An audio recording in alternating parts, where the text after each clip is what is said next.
हाँ, तो अपन बात कर रहे थे कि अपनी जो इंटरनेशनल लाइन है राजस्थान में, वो 4 डिस्ट्रिक्ट से वो निकल रही है। कौन कौन से? नॉर्थ से साउथ की ओर। सबसे उत्तर में गंगानगर, फिर बीकानेर, फिर जैसलमेर, फिर बाड़मेर। इसमें सबसे लंबी सीमा किसके साथ है? और सबसे छोटी बीकानेर के साथ। अब एक क्वेश्चन आया इसके अंदर कि इन चारों का किसका डिस्ट्रिक्ट हेडक्वार्टर सबसे दूर है? डिस्ट्रिक्ट हेडक्वार्टर मतलब जिले का मुख्यालय। जैसे बीकानेर जिला है तो बीकानेर नगर उसका क्या हो गया? मुख्यालय हो गया। जैसलमेर जिला है, उसका मुख्यालय जैसलमेर नगर। तो पूछा इन चारों जिलों में से किसका जिला मुख्यालय इस रेखा से सबसे दूर अवस्थित है? तो बीकानेर का। ठीक है, तो लिख लो आप कि बीकानेर जिला मुख्यालय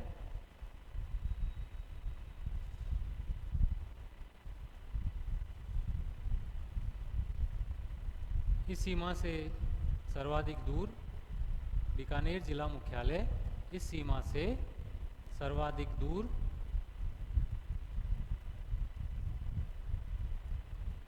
सर्वाधिक दूर तथा गंगानगर मुख्यालय तथा गंगानगर मुख्यालय इस सीमा के सबसे समीप अवस्थित है। सबसे समीप अवस्थित है।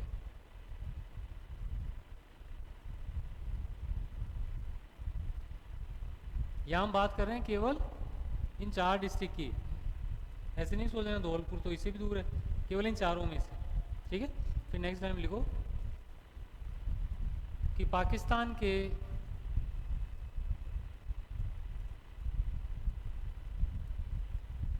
दो राज्य नंबर फर्स्ट पंजाब तथा दूसरा है सिंध। सिंध सिंध पंजाब और सिंध। ठीक है, 2 राज्य तथा इनके कुल 9 जिले तथा इनके कुल 9 जिले कुल 9 जिले राजस्थान की सीमा से संलग्न हैं। राजस्थान की सीमा से संलग्न है। 2008-9 में पाकिस्तान ने कुछ संशोधन किए थे। 8 से पहले का पाकिस्तान के केवल 3 ही जिले रखते थे। फिर उन्होंने क्या किया, सिंध के 6 बना दिए और पाकिस्तान के पंजाब के 3। तो ऐसे करके 9 जिले हो गए। तो अगर पूछे कि राजस्थान की सीमा से पाकिस्तान के कुल कितने ज़िले लग रहे हैं? 9 ज़िले। हमारे 4 के साथ उनके 9 ज़िले हैं। और स्टेट कितने आ रहे हैं? 2, पंजाब और सिंध। 3 पंजाब के हैं, 6 सिंध के हैं। समझ आ गया? तो ये हो गया आपकी इंटरनेशनल बाउंड्री। अब नेक्स्ट आती है अंतर्राज्यीय सीमा। अंतर्राज्यीय अंतर्राज्यीय सीमा, ये तो थे अंतर्राष्ट्रीय, अब है अंतर्राज्यीय।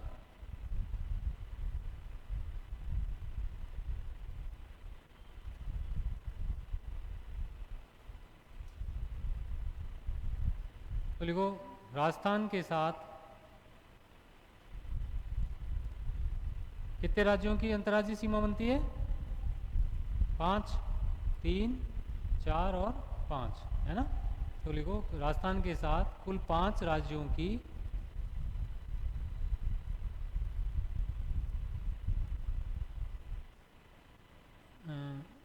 कितने हो गए? 4810।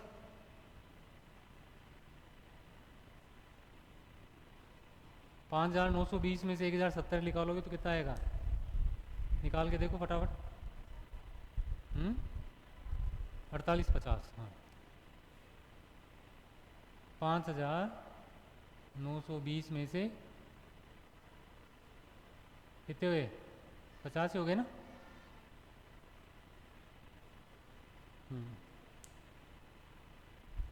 तो 4850 किलोमीटर लंबी अंतर्राज्यीय सीमा है।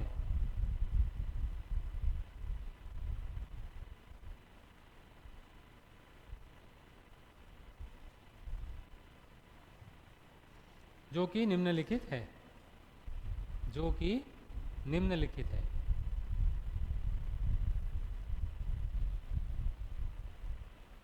नंबर फर्स्ट, राजस्थान पंजाब सीमा, राजस्थान पंजाब सीमा कुल लंबाई कितनी है 89 किलोमीटर। कुल लंबाई ब्रैकेट में लिखो 89 किलोमीटर। सबसे छोटी अंतर्राज्यीय सीमा, सबसे छोटी अंतर्राज्यीय सीमा,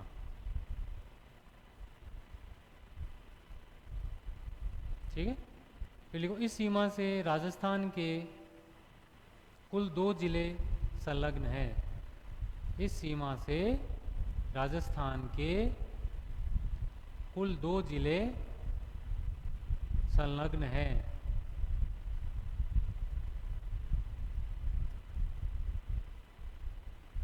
संलग्न का मतलब लगे हुए हैं। कौन कौन से?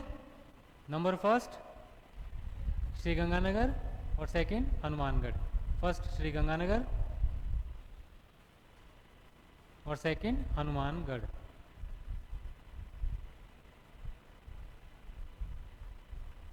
ठीक है। दूसरी सीमा राजस्थान हरियाणा सीमा, राजस्थान हरियाणा सीमा।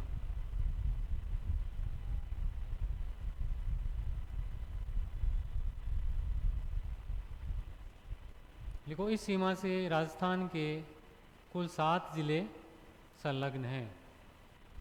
इस सीमा से राजस्थान के कुल 7 जिले संलग्न हैं। 7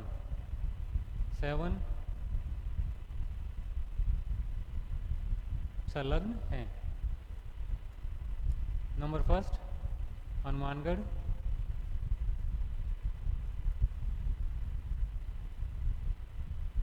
सेकंड कौन सा आएगा?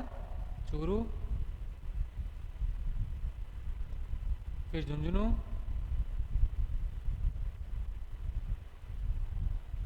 फिर सीकर,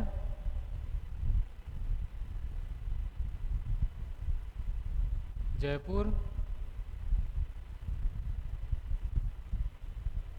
अलवर और भरतपुर। 7 हो गए। ठीक है। तो ये 7 जिले हरियाणा के साथ में हमारे संलग्न रहते हैं। थर्ड लिखो राजस्थान यूपी सीमा, राजस्थान यूपी सीमा।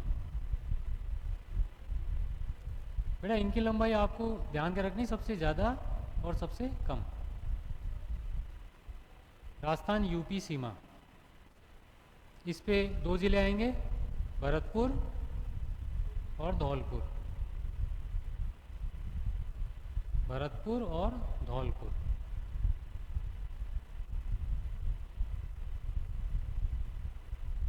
फिर है राजस्थान एमपी सीमा,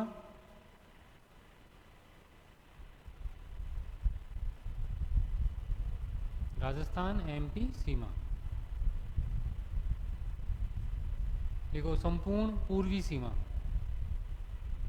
संपूर्ण पूर्वी सीमा मतलब टोटल जो ईस्टर्न बाउंड्री है वो यूपी के साथ एमपी के साथ है। कुल लंबाई 1600 किलोमीटर, कुल लंबाई 1600।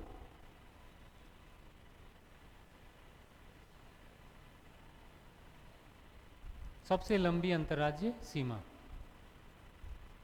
सबसे लंबी अंतर्राज्यीय सीमा।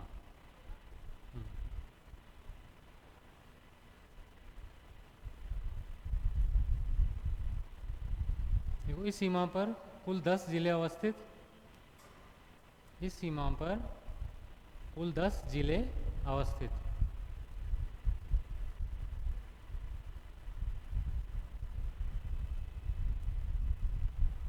उत्तर से दक्षिण चलेंगे। नंबर फर्स्ट धौलपुर,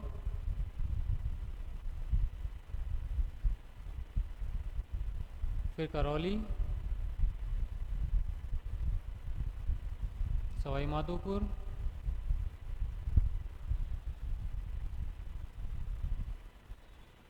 फिर कोटा, फिर बारा, फिर झालावाड़, फिर चित्तौड़,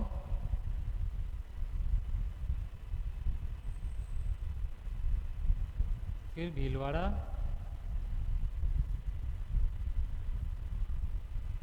फिर प्रतापगढ़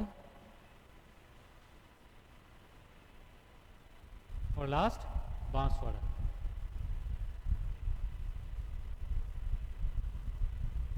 ये 10 ज़िले इस सीमा पर है।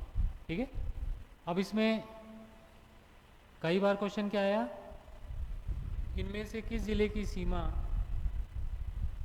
एमपी से नहीं लगती। अब उसमें हमेशा कंफ्यूज क्या होता है, बूंदी, कि कोटा, बूंदी, बारा, झालावाड़ ये साथ आते हैं, तो अपन को लगता है बूंदी भी बॉर्डर पे होगा, लेकिन बूंदी क्या भीलवाड़ा के पीछे आ जाता है। तो भीलवाड़ा टच करता है, बूंदी टच नहीं करता है ना। तो ये थोड़ा सा इसमें आपको ध्यान रखना है। ठीक है, फिर नेक्स्ट है राजस्थान गुजरात सीमा।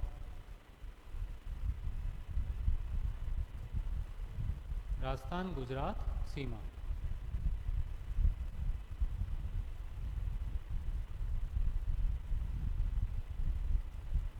संपूर्ण दक्षिणी सीमा,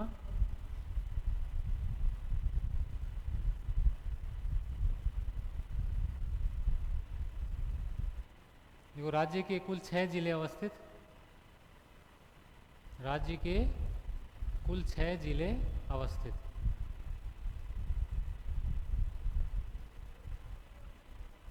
पूर्व से पश्चिम की ओर चलेंगे, सबसे पहले बांसवाड़ा,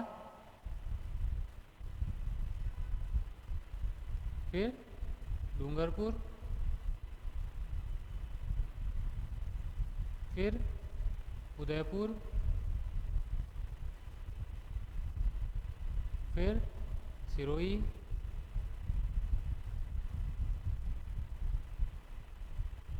सिरोही के बाद जालौर, जालौर के बाद बाड़मेर, बाड़मेर। 6 हो गए। अब देखिए ये डिस्ट्रिक्ट लोकेशन आपसे क्यों कम कराते हैं, उसके पीछे एकमात्र कारण क्या है कि आपको ज़िलों की लोकेशन याद रहे। ये एग्ज़ाम में नहीं पूछेंगे आपसे कोई कितने लगते हैं, कौन लगता है, लेकिन पढ़ते टाइम अगर आपको ये लोकेशंस याद नहीं होंगी तो अंदर का मटेरियल आपको कभी याद नहीं होगा। जैसे एक छोटा सा एग्जांपल देता हूँ कि भारत में सबसे ज़्यादा जनसंख्या एससी वर्ग की, शेड्यूल कास्ट जो है, सबसे ज़्यादा पूरे भारत में कहाँ रहते हैं, पंजाब, ठीक है, हरियाणा, ठीक है। राजस्थान में सबसे ज़्यादा एससी कैटेगरी कहाँ रहती है, तो गंगानगर, हनुमानगढ़। अब ये क्यों हुआ ऐसा, क्योंकि दोनों एडजॉइनिंग है, तो इम्पैक्ट आया ना। तो अगर आपको ये तथ्य जानना है कि कौन कौन, क्योंकि डिस्ट्रिक्ट जब लगेंगे ना उनकी संस्कृति एक ही होगी, हमने बीच में से बांट दिया कि ये पंजाब हो गया, ये राजस्थान हो गया, बाकी चीज़ें कैसी होंगी, सेम रहेंगी। ऐसे ही पंजाब हरियाणा का जो कृषि पैटर्न है वही सेम आपको गंगानगर हनुमानगढ़ का मिलेगा। ऐसे आप देखेंगे सबसे ज़्यादा भारत में लिंगानुपात कम कहाँ पर है, सेम पंजाब हरियाणा। तो राजस्थान में सबसे कम कहाँ, उसी से बॉर्डर पे लगने वाले सारे ज़िले, झुंझुनू, चूरू, गंगानगर, हनुमानगढ़। क्यों, क्योंकि ज़िलों का इम्पैक्ट, स्टेट का इम्पैक्ट आपस में आएगा जाएगा। ऐसे ही दक्षिण में एमपी में जाए तो एमपी के जो भिंड, मुरैना, ग्वालियर, मंदसौर ज़िले हैं उनका सारा प्रभाव हमारे करौली, धौलपुर, भरतपुर, ये सॉरी इधर कोटा, बारा, झालावाड़ इस पे आएगा। यूपी का इम्पैक्ट सारा भरतपुर पे आएगा। तो ये सब चीज़ें क्या है कि केवल कल्चरल ही नहीं, कृषि कौन सी होगी, आर्थिक क्रियाएँ कौन सी होंगी, ये सब चीज़ें भी वहाँ पे डिसाइड हो जाएगी। तो आपको उसको जिसे कहते हैं रटने की ज़रूरत नहीं पड़ेगी। आपको एक बार केवल ये लोकेशन याद हो गई तो आप उसको आराम से, मतलब जिसे कहते हैं ना, कभी पढ़ा नहीं होगा ना तो भी आप उस क्वेश्चन के आंसर तक पहुंच जाएंगे, क्योंकि आपको बेसिक पता है। इसलिए हम इन चीज़ों को आपको पढ़ाते हैं। इसमें आपको ये नहीं पढ़ना एकदम एग्जाम में पूछेंगे इसलिए याद रखो, बाकी छोड़ दो, ठीक है। अब कुल कितने ज़िले हो गए हमारे, राजस्थान के जो अंतर्राज्यीय सीमा पर है,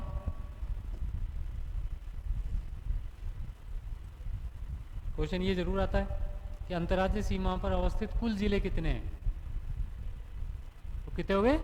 23 जिले। तो लिखो नीचे नोट डाल के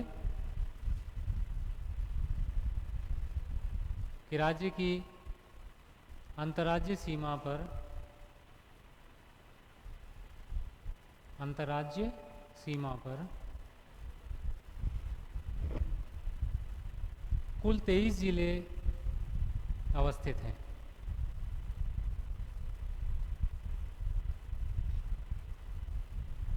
जबकि अगर अपन ऐसे काउंट करें कि 2, 7, फिर 2, फिर 10 और फिर 6, तो इनकी संख्या ज़्यादा हो जाएगी, क्योंकि हर जिला 2-2 बार आ रहा है, तो इसलिए वो एक एक काउंट होगा, इसलिए 23 हो जाएंगे। ठीक है, लिखो तथा राजस्थान की संपूर्ण स्थलीय सीमा पर, या संपूर्ण सीमा ही लिख दो, संपूर्ण सीमा पर कुल 25 जिले अवस्थित हैं।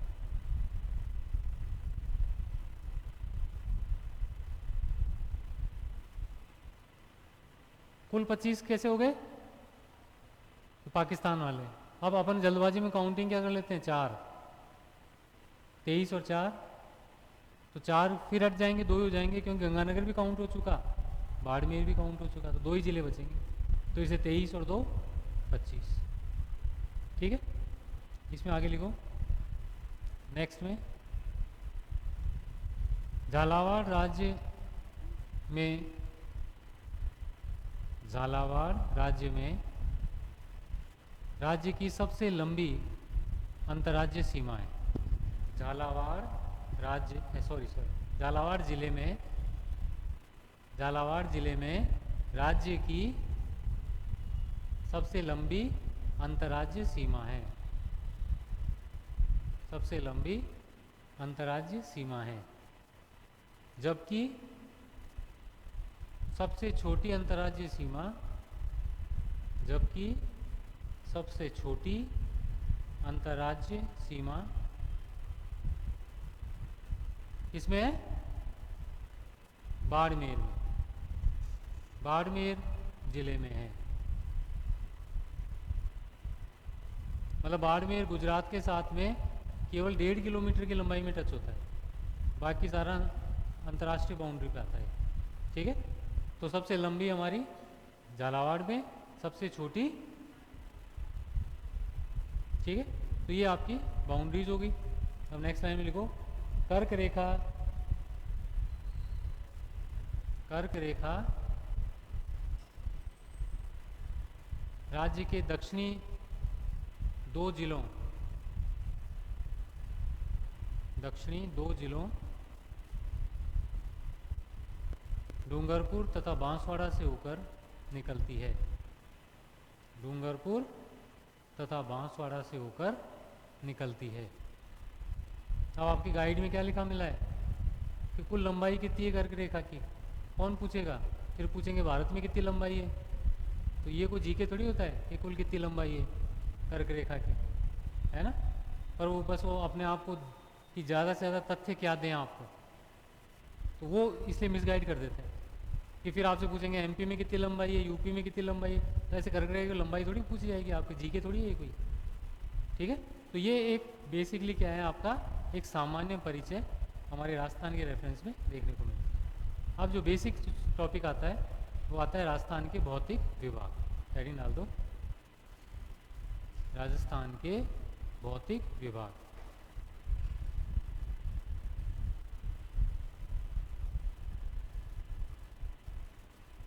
भौतिक विभाग का मतलब क्या होता है कि प्रकृति ने जो चीज़ें बनाई है, जैसे मान लीजिए अपन राजस्थान के किसी भी ज़िले में मैं आपकी आंख पे पट्टी बांधूं और आपको नागौर में लाके खड़ा कर दूं और पट्टी खोल दूं और पूछा बताओ ये कौन सा ज़िला है, तो हम नहीं बता सकते।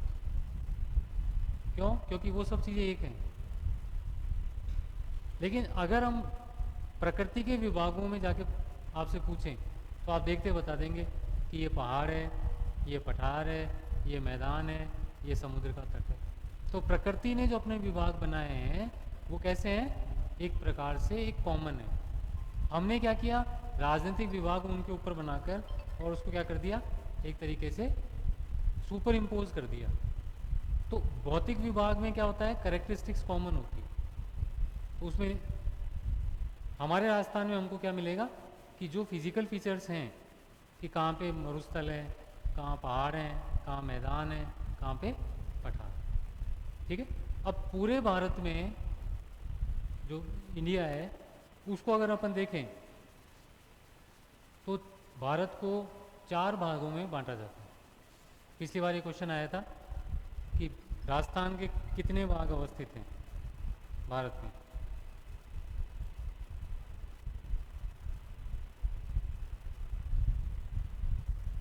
तो इसमें लिखो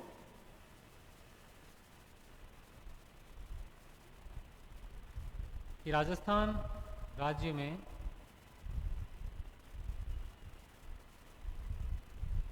भारत के निम्नलिखित 2 भौतिक विभाग, निम्नलिखित 2 भौतिक विभाग फैले हैं, फैले हैं या पाए जाते हैं।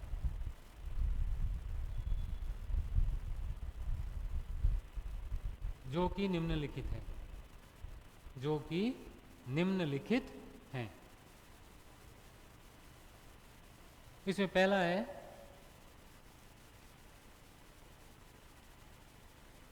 प्रायद्वीपीय पठारी एवं पहाड़ी प्रदेश, और दूसरा है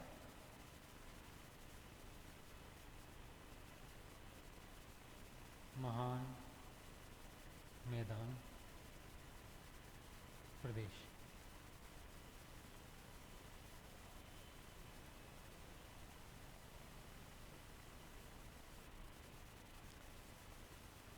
इसके अलावा भारत के कुल 4 क्षेत्र हैं। ये 2 तो ये ऊपर एक है हिमालय पर्वत प्रदेश और एक है नीचे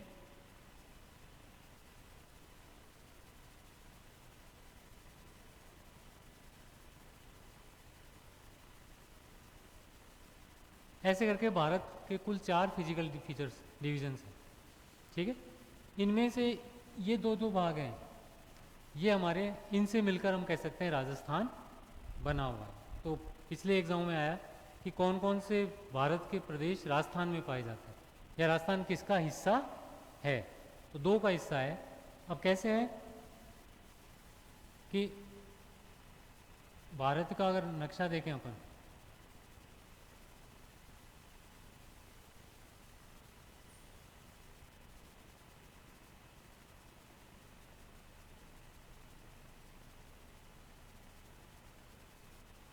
इधर ये और इधर आपके ये आइलैंड। ठीक है। ये जो छायांकित भाग है ये नंबर प्रायद्वीप के अंदर का ये वाला पूरा क्षेत्र, और ये मैदान ये वाला है, ये और ये वाला। इसके ऊपर यहाँ से यहाँ तक का जो मैदान है ये है महान मैदान। इसके ऊपर यहाँ पे हिमालय। ये 4 भारत के डिविजन्स हैं। ये जो प्रायद्वीप पठारी प्रदेश है इसका जो ये किनारा है ये अरावली पर्वत है। अपना जो अरावली है वो ये किनारा बनाता है। ठीक है। तो इसका मतलब अरावली के इस तरफ ये राजस्थान है अपना। तो ये मैदान जिसको अपन मरुस्थल का नाम देंगे, और फिर दक्षिण का ये वाला हिस्सा प्रायद्वीप। तो इस तरह से राजस्थान में भारत के 2 विभाग फैले हुए। अब इन भागों की विशेषता क्या है कि ये जो भाग है जो अपने ये शेडेड वाला है ये विश्व का सबसे प्राचीन क्षेत्र है, भारत का ही नहीं है, विश्व का है, ठीक है। और उसका नाम था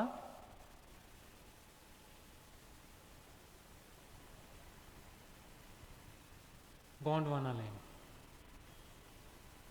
एक विद्वान हुए जिनका नाम हुआ था अल्फ्रेड वेगनर, जर्मनी के थे। इन अल्फ्रेड वेगनर ने पहली बार विश्व को ये बताया था कि पृथ्वी की संरचना क्या थी, कैसी थी, और महाद्वीप और महासागर कैसे बने।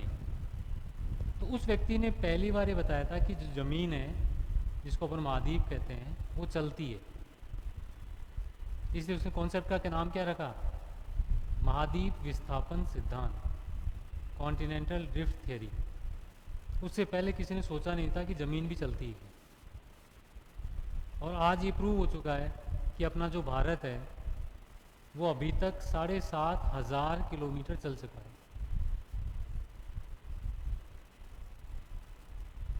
बताओ। और अपन क्या मानते हैं, हिंदी में पर्यायवाची जमीन का क्या पढ़ते हैं, अचर। अचर का मतलब जो चल नहीं सकता। तो एक क्रांतिकारी सिद्धांत था। इस सिद्धांत में ये बताया गया कि विश्व के जो सबसे प्राचीन भूभाग था, उस पूरे महाद्वीप, एक ही महाद्वीप था उस टाइम, और उस महाद्वीप का नाम था पेंजिया। पेंजिया। और उस महाद्वीप के फिर टुकड़े हुए। उस टुकड़े में जो दक्षिण का टुकड़ा था उसका नाम था गोंडवाना, और उत्तर का टुकड़ा था उसका नाम था लॉरेशिया। उस गोंडवाना से फिर भारत, अफ्रीका, दक्षिणी अमेरिका, ऑस्ट्रेलिया और अंटार्कटिका, ये सारे बने। वो मैं यहाँ पे इन लोगों से कई बार कह चुका हूँ, मुझे वो प्रोजेक्टर या मैप चाहिए जो मैं आपको समझा सकूँ, और वो ज़्यादा मैं समझा नहीं पाता। तो उस टुकड़े में से एक टुकड़ा ये वाला है। इसका मतलब भारत का जो सबसे प्राचीन भाग है वो ये है। अब इम्पॉर्टेंट चीज़ क्या है, मैं इस पर फोकस क्यों दे रहा हूँ, मैं इस पर इसलिए फोकस दे रहा हूँ क्योंकि ये क्षेत्र जितने प्राचीन होंगे, चट्टानें जितनी पुरानी होंगी, उतना ही उनमें धात्विक खनिज ज़्यादा हो, मेटल जिसे कहते हैं ना, वो ज़्यादा है। इसीलिए आप देखते हैं भारत में जितना भी माइनिंग होती है मेटल की, वो इस पार्ट में ही होती है केवल। अब उसमें झारखंड, उड़ीसा, छत्तीसगढ़, एमपी, आपके कर्नाटक, तमिलनाडु, तेलंगाना, बस ये क्षेत्र आते हैं। बाकी कहीं पर भी धात्विक खनिजों का खनन नहीं होता। कि पंजाब वाले या जम्मू कश्मीर वाले कहेंगे हम तो हमारा ही खड्डा खोदेंगे और निकालेंगे सोना, देख निकलता है कि नहीं निकलता, तो नहीं निकलेगा क्योंकि चट्टानें हैं ही नहीं, करोगे क्या। तो भारत क्षेत्र में सबसे पहले ये टुकड़ा आया। और जैसे इसलिए इकबाल जो बहुत बड़े शायर हुए हैं, उन्होंने भारत के लिए क्या कहा कि भारत का विकास कैसे हुआ, कि काफिले आते गए हिंदुस्तान बनता गया। काफिले किस किस के आते गए, कभी हूण आए, कभी कुषाण आए, कभी तुर्क आए, कभी मंगोल आए, और सब इंडिया में आके बस गए, यहाँ से बाहर कोई नहीं गया। और इसलिए धीरे धीरे एक हिंदुस्तान का जन्म हुआ। ऐसे ही भारत में ज़मीनें भी आपस में आके जुड़ी और धीरे धीरे भारत बना। जब ये गोंडवाना लैंड आज स्थिति में जब आया, तो इसकी जो लोकेशन थी एग्जैक्टली वो यूँ थी कि ये पृथ्वी थी और इस पे ये एक महाद्वीप था जिसका नाम था पेंजिया।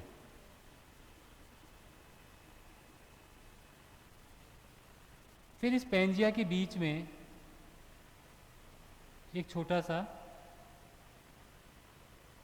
सागर बना, और इसके चारों तरफ एक बहुत बड़ा सागर था, इसका नाम था पैंथालासा, जिसका एक छोटा पार्ट है प्रशांत महासागर। और इसके बीच में एक सागर, जो छोटा सागर बना छिछला, उसका नाम था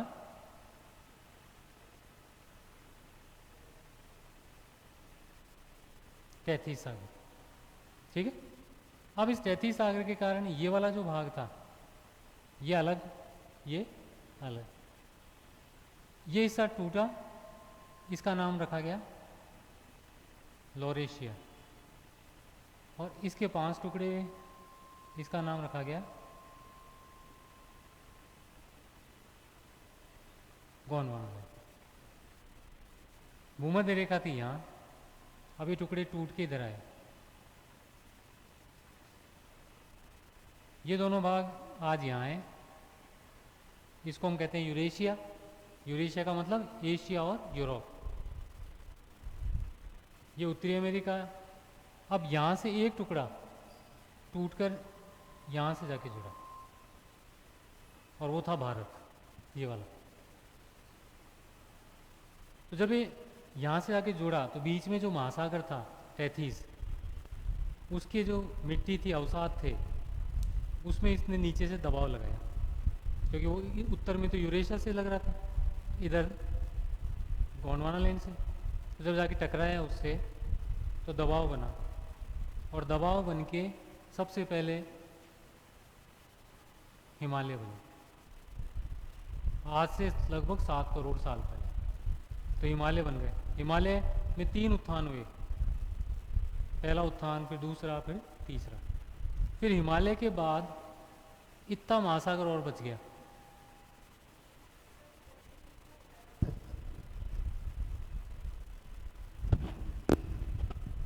अब सही है, अब सही है।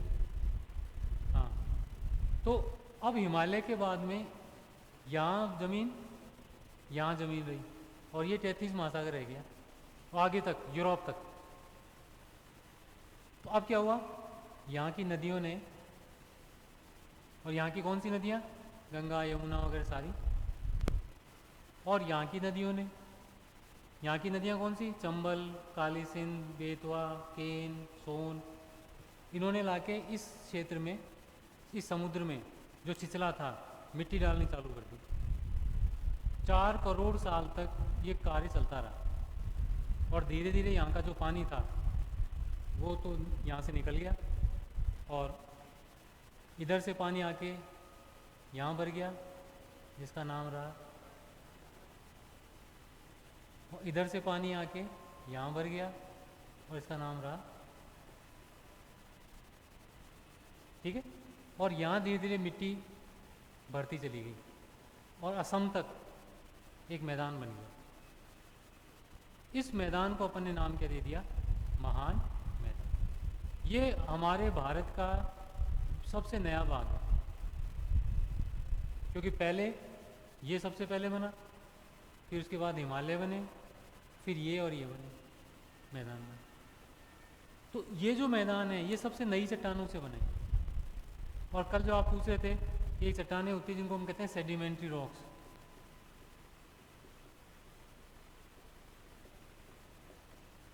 अवसादी चट्टानें, जो अवसादों से बनती है, जो नदियां लेके आती हैं।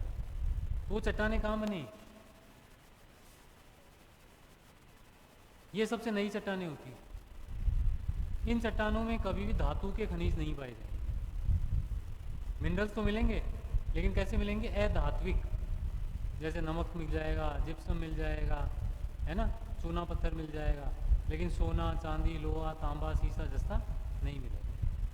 तो इसलिए इन मैदानों में भारत में आज तक एक भी खान नहीं, ना हिमालय में, ना पंजाब, हरियाणा, उत्तर प्रदेश, बंगाल, बिहार, किसी में नहीं, इंक्लूडिंग राजस्थान।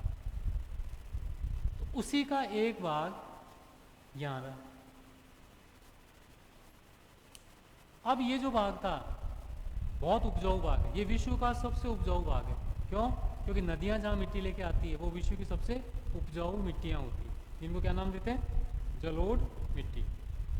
तो इसलिए इस क्षेत्र ने उत्पादन बहुत ज़बरदस्त किया, और नतीजा क्या हुआ कि प्राचीन काल से यहाँ पे जनसंख्या हमेशा ज़्यादा रही। क्यों? तो उत्पादन भी ज़्यादा रहा। तो जितनी जनसंख्या आती गई सबका पेट भरने लग गया। इसलिए आप देखो, हून, कुषाण, मंगोल, तुर्क जो भी आए, कोई भी इनमें से दक्षिण भारत नहीं गया, सब उत्तर भारत में ही रहे। क्यों? क्योंकि सबसे उपजाऊ क्षेत्र था। फिर धीरे धीरे क्या हुआ, ये जो क्षेत्र था पश्चिम का, यहाँ जलवायु में परिवर्तन आया सिंधु घाटी सभ्यता के बाद 5000 साल पहले, और जलवायु में परिवर्तन आके और यहाँ की जलवायु शुष्क होने लगी और धीरे धीरे यहाँ के जो मैदान थे वो सूख गए और मरुस्थल की स्थिति आ गई।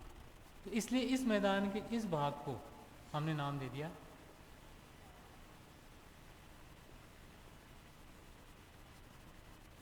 यहाँ जो मैं बताने की कोशिश कर रहा हूँ आपको वो ये कर रहा हूँ कि थार मरुस्थल अपने आप में मैदान का ही एक भाग है, पहली बात जो आपको हमेशा दिमाग में याद रखना। और यहाँ मैदान नहीं था तो पहले क्या था?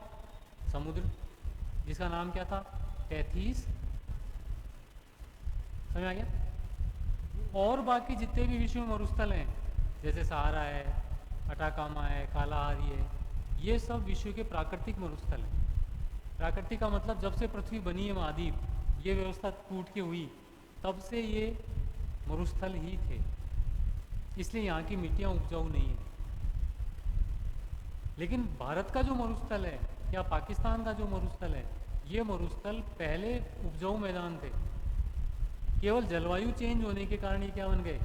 मरुस्थल बन गए। इसलिए इनमें गुण मैदानों के हैं।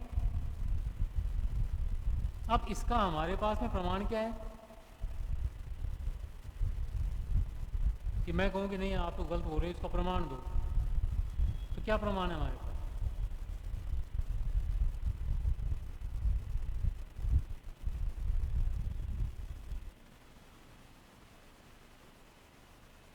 यहाँ प्रमाण ये है कि इन मिट्टी के टीलों में यहाँ का किसान बाजरा बिखेर देता है और 25 सेंटीमीटर वर्षा में वापस से इतना बाजरा देता है कि वो खुद खा लेता है, बचे हुए को बेच देता है, साल भर का अपना राशन ले आता है और उसकी जीवन चल जाता है।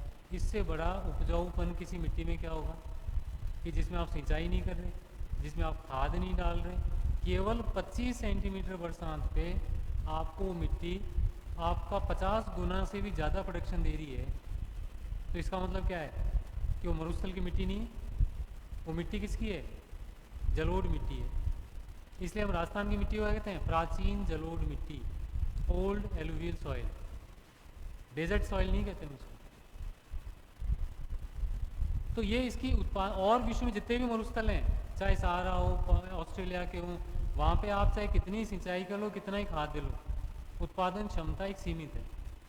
और अगर इस मिट्टी को पानी मिल जाए तो इसने गंगानगर हनुमानगढ़ बना दी, नहरें आते ही।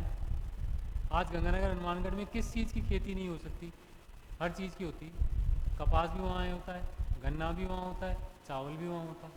ये किस चीज़ को प्रूव कर रहा है कि ये मरुस्थल एक प्राकृतिक मरुस्थल नहीं है, ये मैदान था उपजाऊ जो धीरे धीरे किस में बदल गया? मरुस्थल में बदल गया। समझ आ गया? तो अब राजस्थान में हम स्पष्ट रूप से दो हिस्से देख रहे हैं। एक वो हिस्सा जो भारत का सबसे नया हिस्सा है जिसको महान मैदान कहते हैं, एक वो हिस्सा जो भारत का सबसे प्राचीन हिस्सा है जिसको, अब इसलिए आप देखो राजस्थान में जब आप खनिज और मिट्टियाँ पढ़ोगे तो ये दो क्षेत्र आपको डिसाइड कर देंगे। अब हमारे राजस्थान में जितना भी धातु निकलता है, चाहे तांबा निकले, लोहा निकले, सोना निकले, ये केवल एक जगह निकला है, अरावली में। क्यों? क्योंकि अरावली किसका हिस्सा है? इसलिए केवल और केवल माइनिंग अपनी यहाँ हो रही है अरावली के अंदर। बाकी जो मिट्टी वाले हिस्से हैं, उत्तर भरतपुर का क्षेत्र मैदान है, इधर का मैदान है, तो खनन आपका अधात्विक तो हो रहा है लेकिन धात्विक खनन नहीं। ऐसे ही मिट्टी पढ़ेंगे तो अब दक्षिणी राजस्थान की मिट्टियाँ और यहाँ की मिट्टियाँ एक हो जाएंगी। जो मिट्टी एमपी में मिल रही है वही राजस्थान में मिलेगी। तो कहने का मतलब क्या है कि ये जो भौतिक विभाग जो हमारे राजस्थान के अंदर भारत के आए हुए हैं, इनका नेचर ऐसा है कि ये वहाँ की अर्थव्यवस्था, वहाँ की मिट्टी, वहाँ की कृषि, वहाँ पे क्या आर्थिक कार्य आपको करना है, ये ऑलरेडी डिसाइड है। बस आपको उसको समझने की ज़रूरत है, रटने की गुंजाइश कहीं नहीं है, मगअप करना ही नहीं है। बस दिमाग में क्लियर रखो कि भारत का नक्शा बैठ के देखो, फिर उसमें राजस्थान का नक्शा उसमें सोचो, अपने आप आपकी चीज़ें क्लियर हो जाएगी। ठीक है? तो ये क्वेश्चन पिछली बार आया था कि भारत के कौन से 2 विभाग राजस्थान में फैले हैं, तो ये 2 फैले। अब आगे लिखो नेक्स्ट लाइन में कि राजस्थान को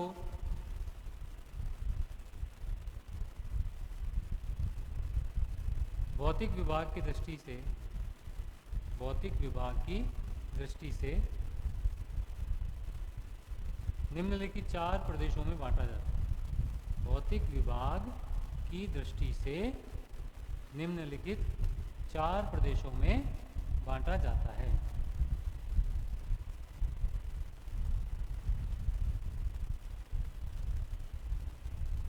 निम्नलिखित 4 प्रदेशों में बांटा जाता है। नंबर फर्स्ट, पहला प्रदेश है पश्चिमी मरुस्थलीय प्रदेश। पश्चिमी मरुस्थलीय प्रदेश।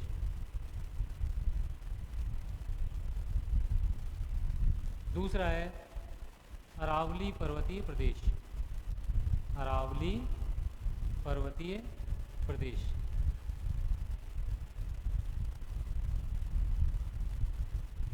तीसरा है पूर्वी मैदानी प्रदेश।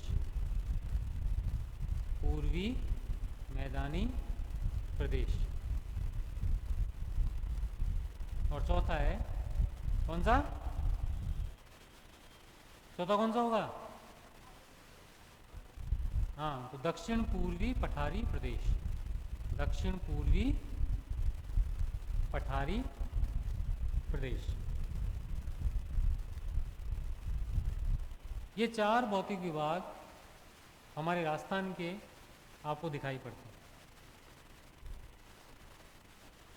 इन भौतिक विभागों को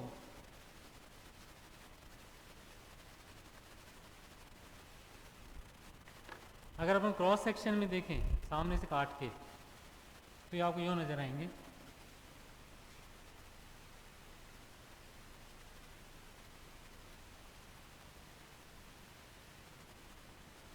ये मरुस्थल,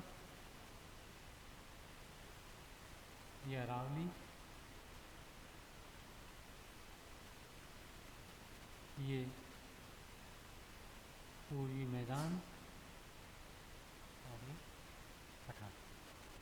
कि अगर अपन पश्चिम से पूर्व राजस्थान में यूँ चलेंगे तो आपको ये एक फीचर देखने को मिलेगा कि यहाँ मैदान है, फिर पहाड़ आएगा, फिर मैदान आएगा और फिर पठार। ठीक है, इसमें सबसे पहले बात करेंगे पश्चिमी मरुस्थलीय प्रदेश।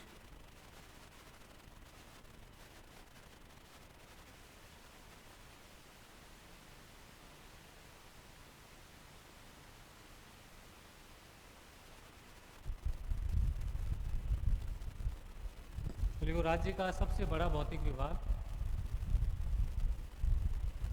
राज्य का सबसे बड़ा भौतिक विभाग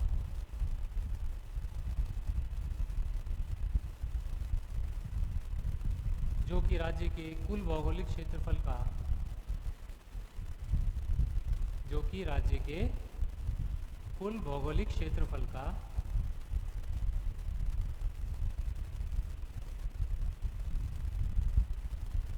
61.1% भाग धारण करता है।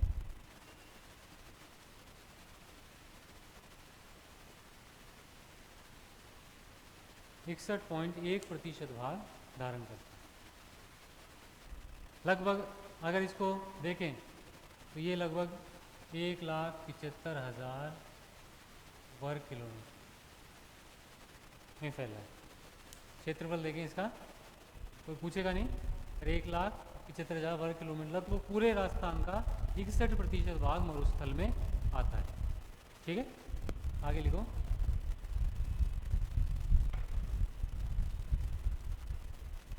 इस प्रदेश की पश्चिमी सीमा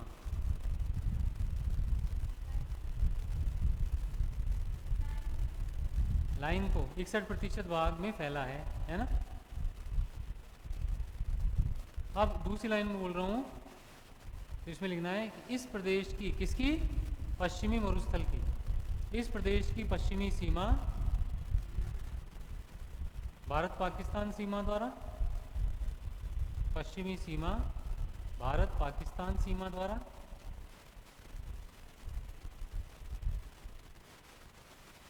तथा पूर्वी सीमा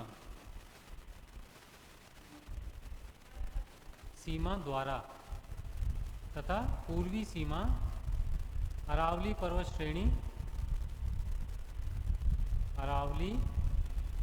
श्रेणी तथा पूर्वी सीमा अरावली पर्वत श्रेणी अथवा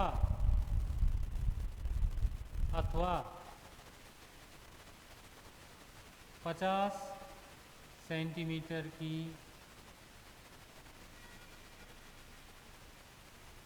समवर्षा रेखा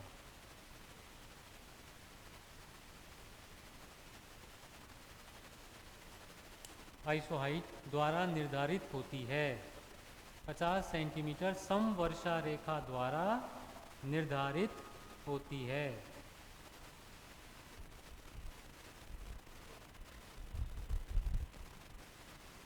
इसका मतलब यहाँ पे ये सीमा तो है रेड क्लिफ लाइन और ये सीमा अरावली पर्वत या 50 सेंटी दोनों साथ साथ हैं। ये 50 सेंटीमीटर की समवर्षा रेखा, ये कई बार क्वेश्चन आया है कि मरुस्थल की पूर्वी सीमा का निर्धारण किस सीमा से होता है, तो 50 मतलब पूर्वी भाग में ऊपर से नीचे तक वर्षा की मात्रा कितनी आती है 50 सेंटीमीटर, तो उसके बीच का पूरा क्षेत्र क्या कहलाता है आपका मरुस्थल कहलाता है। ठीक है, देखो इस प्रदेश में कुल 12 जिले फैले हैं, कुल 12 जिले फैले हैं। नाम लिख लो, गंगानगर, हनुमानगढ़, गंगानगर, हनुमानगढ़, सीकर, चूरू, झुंझुनू,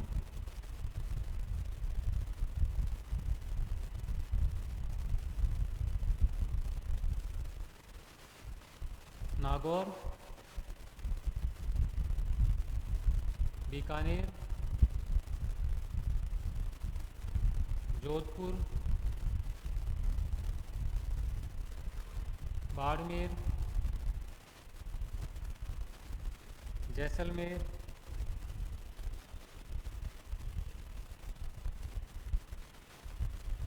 जालौर और कौन सा बच गया, पाली।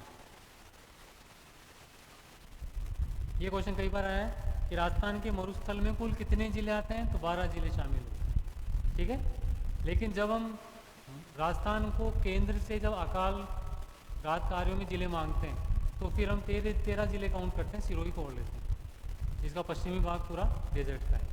लेकिन अगर राजनीतिक रूप से देखें तो मरुस्थल में 12 जिले शामिल हैं। ठीक है, नेक्स्ट टाइम लिखो, इस प्रदेश पर राज्य की सर्वाधिक जनसंख्या निवास करती है। इस प्रदेश पर राज्य की सर्वाधिक जनसंख्या निवास करती है।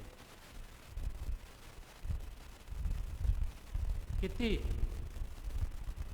40%। तो ब्रैकेट में लिखो 40%।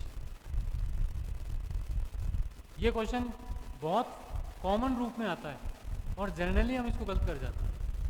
क्वेश्चन कैसे आया, राजस्थान में सबसे अधिक जनसंख्या निवास कर रही है पर्वत, पठार, मैदान या मरुस्थल।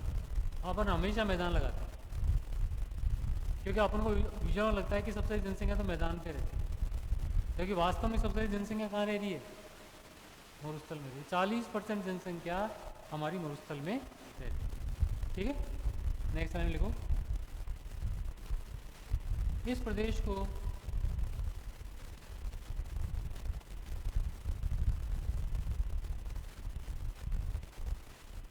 भारत के महान मैदान का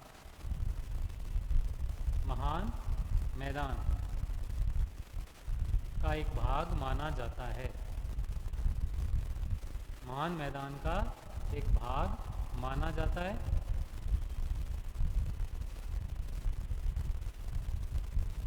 जो कि टैथिस नामक महासागर पर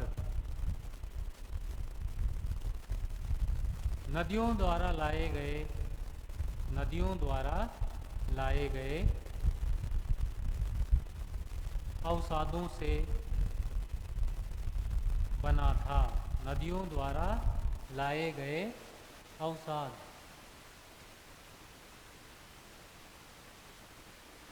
सेडिमेंट्स, अवसाद से बना था।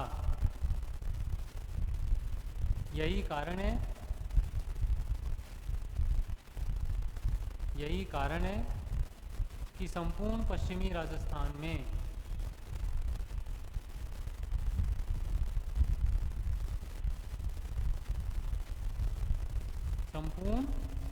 राजस्थान में पेट्रोल तथा प्राकृतिक गैस के भंडार पाए जाते हैं। पेट्रोल तथा प्राकृतिक गैस के भंडार पाए जाते हैं। क्योंकि पेट्रोल और प्राकृतिक गैस किससे बनती है? समुद्र के मछलियों के मरकर जमा होने से, इसलिए इसको कहते हैं हाइड्रोकार्बन्स। जहाँ समुद्र भूतकाल में रहा था वहीं पे पेट्रोलियम बनेगा। अगर ये क्षेत्र 33 महासागर का हिस्सा नहीं होता तो यहाँ कभी भी पेट्रोलियम नहीं मिलता। तो वो इसीलिए मिल रहा है क्योंकि ये पूरा समुद्र का, और इसलिए यही नहीं, असम घाटी हिमालय के बीच में है, यहाँ तक पेट्रोलियम मिल रहा है। भारत में सबसे पहले पेट्रोल मिला ही यहीं था, असम में। तो ये क्यों मिल रहा है? ये प्रमाण देता है कि इसका मतलब यहाँ पे पहले महासागर था जिसका नाम क्या था? 33 सागर। ठीक है, कल बात करते हैं। Thank you.